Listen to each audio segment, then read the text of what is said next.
اعوذ باللہ من الشیطان الرجیم بسم اللہ الرحمن الرحیم۔ السلام علیکم۔ 9 اور 10 محرم کا وظیفہ۔ 9 محرم کے دن اور 10 محرم کے دن جو وظیفہ ہے آج کی اس مختصر سی ویڈیو میں آپ لوگوں کے ساتھ شیئر کرتا ہوں۔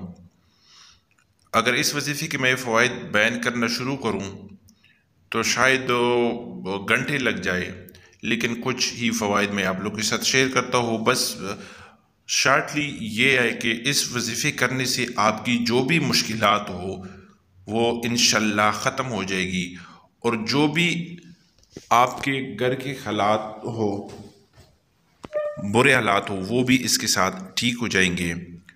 اور اس کے کرنے سے یعنی کہ آپ کے گھر کا بچہ بھی ارب پتی بن جاتا ہے۔ تو اس یقینی وظیفے کے کرنے کے کچھ شرائط بھی ہے کہ ہم نے اس کو کس طریقے سے کرنا ہے۔ تو وظیفے کی جو سب سے پہلا شرط یہ ہے کہ آپ نے اس کو کامل یقین کے ساتھ کرنا ہے، بالکل کامل یقین کے ساتھ ہو، یقین آپ کا پکا ہونا چاہیے۔ تو آپ لوگوں کے ساتھ میں وظیفہ بھی شیئر کرتا ہوں کہ اس طریقے سے آپ نے اس وظیفے کو کرنا ہے 9 اور 10 محرم کے دن۔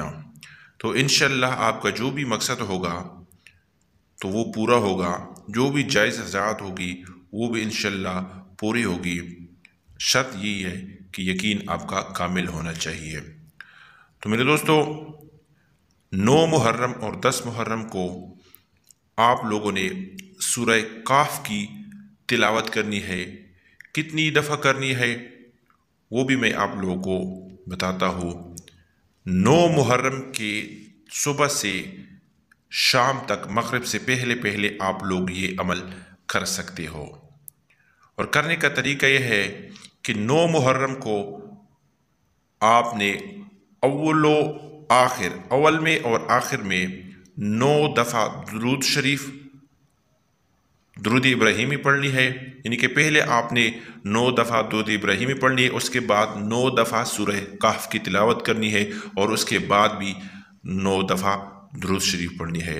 اور 10 محرم کو آپ لوگوں نے اول و آخر 10 مرتبہ درود شریف پڑھنی ہے، اول و آخر، اور درمیان میں آپ نے 10 مرتبہ سورہ کہف کی تلاوت کرنی ہے۔ اور یہ طریقہ کار ہے، اور اسی طرح اس کو ہر جمعے نماز کے بعد بھی سورہ کہف کی تلاوت کو عمل میں لائے جائے تو